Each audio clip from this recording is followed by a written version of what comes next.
Hello, welcome to my channel, A Book Forest. My name is Kim, and today I'm going to be doing the mid-year freak-out tag for 2025. First of all, I am not freaking out. Reading is not the thing that makes me freak out in life. And that's the thing that keeps the freak out away. But otherwise, yeah, there's some goals I have set for myself I still want to meet. But the mid-year update. So the first question is, what's the best book you've read so far this year? And this is the contender for Book of the Year right now. It's The Lions of Al-Rassan by Guy Gavriel, okay? This book made me happy, it made me cry, it made me have chills, it was epic and intimate. I will do a review, a separate review. I'm just letting it simmer down because I was just so caught up and in love and emotional. Like I talked about it in one of my videos, in one of my wrap-ups, and I was crying on, and I never cry. So I will do a review. It's the best book I've read so far this year. Masterpiece. Then the best sequel I've read, I will say it's Pawn's Gambit by Rob J. Hayes. It's part of the Mortal Techniques series. First book is Never Die, and this is the second book. And I'm reading the third book this month. Hopefully I'll enjoy it as much. Pawn's Gambit was lots of fun. It's set in Asian-inspired land. It's fantasy, and it has like gods, and they're playing with the humans as usual. Our main protagonist is very interesting. She has a real arc in this book. She starts out in one place, in one emotional place, and she totally ends up differently. So I'm really happy with what happened with the arc of the character, but also it was loads of fun, and all the side characters were so cute and amazing. So highly recommend this series. The Never Die as well is really good. Then the new release I want to read, but I haven't gotten to, is Written on the Dark by Guy Gavriel. I'm reading all of his books this year. This one I'm reading in June, so I'm getting to it. It's quite short compared to his other books that I've read, so yeah, well, I'm interested to see what different things he's doing, because it's his last release. So, and it was lovely of him to like, I got this nice edition. I was not expecting it. I was expecting a regular hardback, and I got my sprayed edges. Bonus. Then the most anticipated release in the second half of the year for me is The Nameless Land by Kate Elliott. I've read her first book in it's a duology, and the first book is coming out today actually, and I read it as an advanced reader copy, and I really, really enjoyed it. It's called The Witch Rose. I did a review, I'll link that down below, and really, like, out of the blue, I was really impressed and really excited to read more by her, because she's been writing, I think, since the 90s at least. She has loads of series out, so yeah, fun times to come. So Nameless Land is coming in November, I think.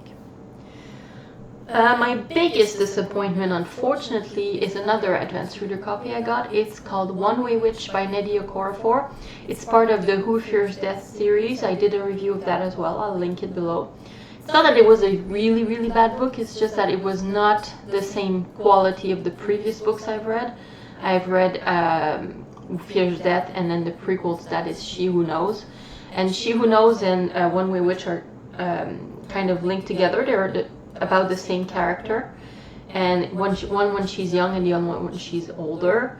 And unfortunately, the last one, One Way Witch, was really lacking in action and character development, in my opinion. It was kind of a disappointment, and since I was expecting so much from it, that's why I'm disappointed. My next read from that series is the Book of Phoenix, and I really hope, I'm reading this month, and I really hope that I enjoy it. I think I will, but hopefully. And then my biggest surprise of the year was another advanced reader copy I got.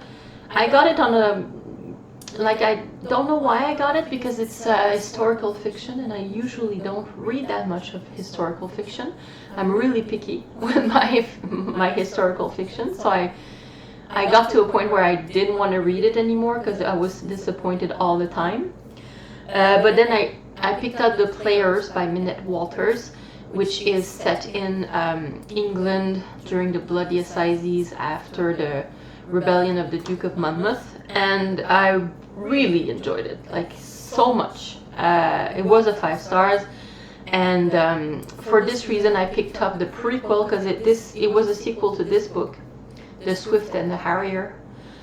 So I'm gonna read that for sure. This is set before, during the Civil War, like with Oliver Cromwell, I think, and Charles I. So we'll see. I'm really looking forward to this. I love the characters and the players. I thought she was straddling the line of like having great story, but also retelling the facts of the history of what actually happened really well. For me, it's usually one or the other. Like, it's usually all story and romanticizing everything, or it's like super dry fact-finding mission, and their characters are just there as proxies or something. But yes, this was the Players was lovely, so I can't wait to read this one. And then my new favorite author, an author new to me, was Kate Elliott. I was blown away by The Witch Rose. Very encouraging. Like, I had so much fun with that, so I think I will definitely be reading more by Kate Elliott. And also I could say Minette Walters, because I had never read from her, and I probably will read some more. Newest fictional crush. So there's a lot of people who say they don't get crushes in books, and I do. I guess I just developed an affection for some characters that is very, very strong, but it's not necessarily like I want to marry them or anything. It's just that I love them so much. I want to adopt them. So my favorite newest fictional crush is Grimm from Blackthorn and Grimm, the trilogy. This is the last book in the trilogy, and I read it last, of course. I gave this 5 stars. I love the trilogy. I did a review of that. I'll link it down below, of the whole trilogy. And Grimm is one of the main characters. There's 2 characters, Blackthorn and Grimm, and I actually like Blackthorn very much too. But Grimm is just such a teddy bear of a man, and he can be dangerous, and he has had trauma in his life, so he's a bit broken, but he's also so nice and lovely, and just, you wish him all the good things. So I just want him to be happy. So yeah, it's my new crush. I love Grimm. Then my newest favorite character. So I will say Piranesi. I read this last month or the month before, and it was a very, very good book. Very strange and eerie and atmospheric, but the character of Piranesi is just so lovely. I'm not gonna say too much about it, but pure, innocent, childlike, lovely. Yeah. I also wanted to adopt him. Yeah, I recommend this book. The beginning, like the first half of the book, I was just so into it. I was like, I wanted to live in that place where he is. I just cannot believe she accomplished such a setting. Very impressive. So a book that made me cry. Well, it's a repeat. It's The Lions of Alrasan. At the end of the book, there's a certain scene, and it broke my heart, and I cried and I cried. I bawled my eyes out. And I have to be careful with this type of books, because when my kids are around, my eldest especially, he gets like, why are you crying? It's like, what happened, Mom? I have to be like, it's my book. And he's like, you're so weird. But yeah, oh my God. Just thinking about it, I want to cry again. Okay, So, book that made you happy. Recent read, A Month in the Country by J.L. Carr. It made me happy because the setting is in England, the countryside in 1920, and there's a man who is uncovering a fresco of a medieval painting on the wall of a church, and he's also recovering from the First World War, and he's kind of making friends and eating good food, and he's just recovering, becoming a human again instead of just a broken thing. And yes, it was lovely, and it's kind of funny, and it just, yeah, it made me chuckle a few times. It's not all roses. It's kind of dark in a way, but it just, it gave me good vibes, good feelings. Lovely. Most beautiful book I bought. So I'm gonna say The Wild Swans by Jackie Morris. It's not the cover itself, like that's pretty bland, but the actual book is filled with art, so you have like beautiful artwork in there. The Wild Swans is one of my favorite fairy tales, and I love the art in this book, so it's beautiful to look at. I haven't read it yet, but I've been, checking the pictures, which is what you want. Look at that. Ugh, beautiful. Yeah, so that's the most beautiful book I bought. And then what books do I need to read by the end of the year?